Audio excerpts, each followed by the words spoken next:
Mga kapananampalataya, may oras ka ba? Tara, samahan niyo kong pagnilayan ang mga salita ng Diyos.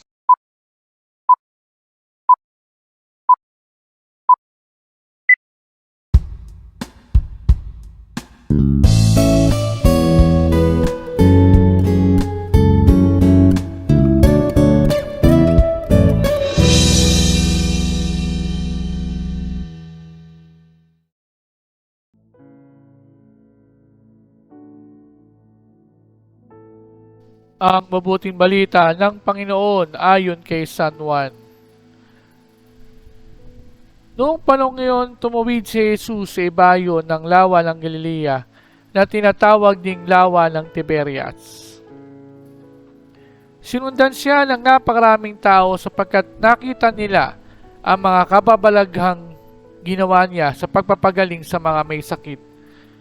Umahon si Jesus sa burol kasama ang kanyang mga alagad at naupo roon.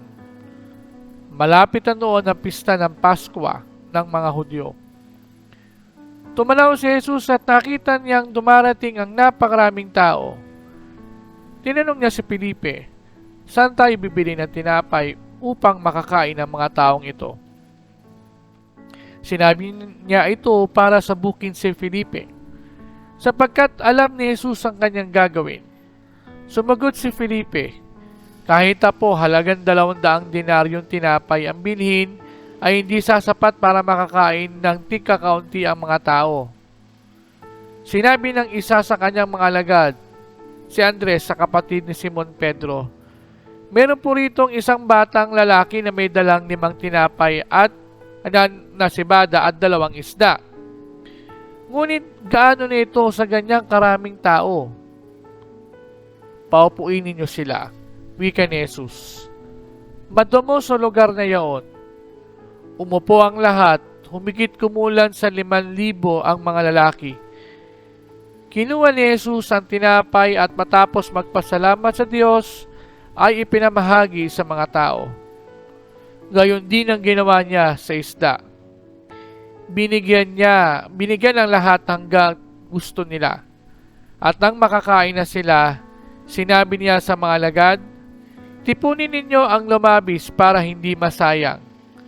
Gayon nga ang ginawa nila at nakapuno sila ng 12 bakol. Nang makita ng mga tao ang kababalaghang ginawa ni Jesus, sinabi nila, "Tunay na ito ang propetang paririto sa sanlibutan." Nahalata ni Jesus na lalapit ang mga tao at pilit siyang kukunin upang gawing hari. Kaya muli siyang umalis na mag-isa patungo sa kaburulan. Ang mabuting balita ng ating kaligtasan.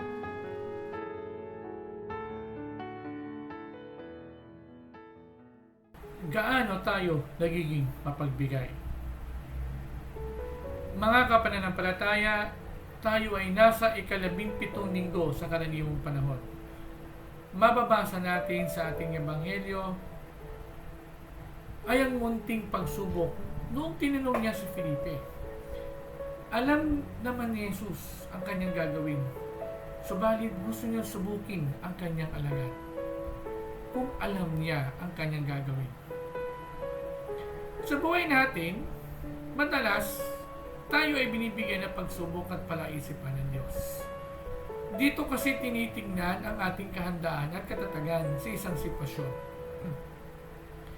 Subalit, alam din naman ng Diyos ang hangganan ng ating kakayahan.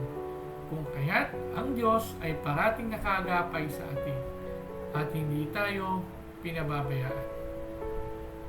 Madalas, ang Diyos pa nga ang tumutulong upang malagpasan natin ang iba't ibang pagsubok. Narinig ko ito sa isang kwento ng isang pari na ang mga Hudyo raw ay karaniwang nagdadala ng baon na pagkain tuwing sila ay magkakaroon ng mahabang paglalakbay. Marahil, sa haba at tagal na pagsunod nila kay Jesus, ay marami sa kanila ang naubusan na ng pagkain. Nakita at naramdaman yon ni Jesus.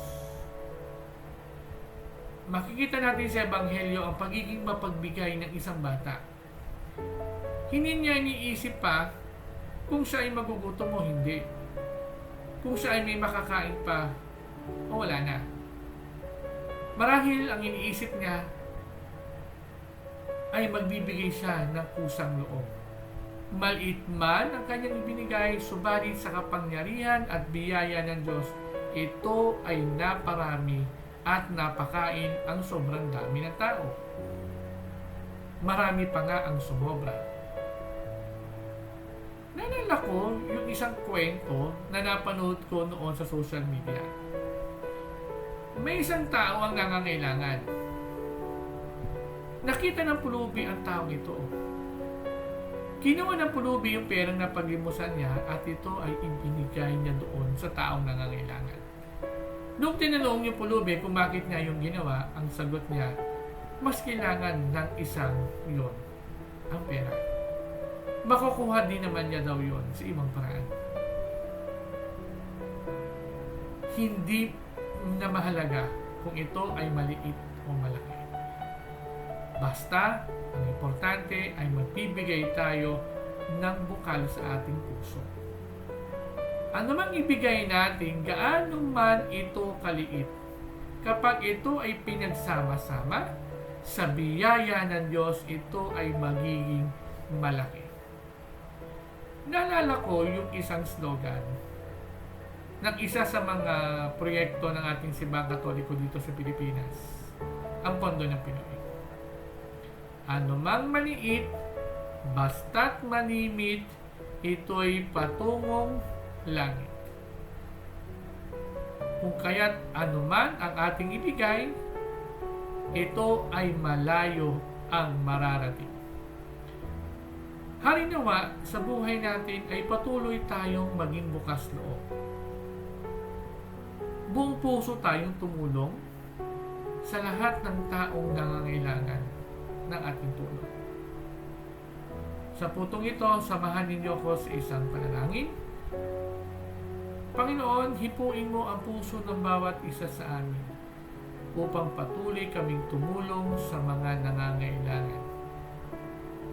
Gamitin mo nawa ang bawat isa sa amin upang maging daluyan ng iyong pagpapala sa mga tao nangangailangan. Hinihiling namin ito sa pangalan ni Jesus, kasama ng Ama at ng Espiritu Santo, magpasawalang hanggan. Amen.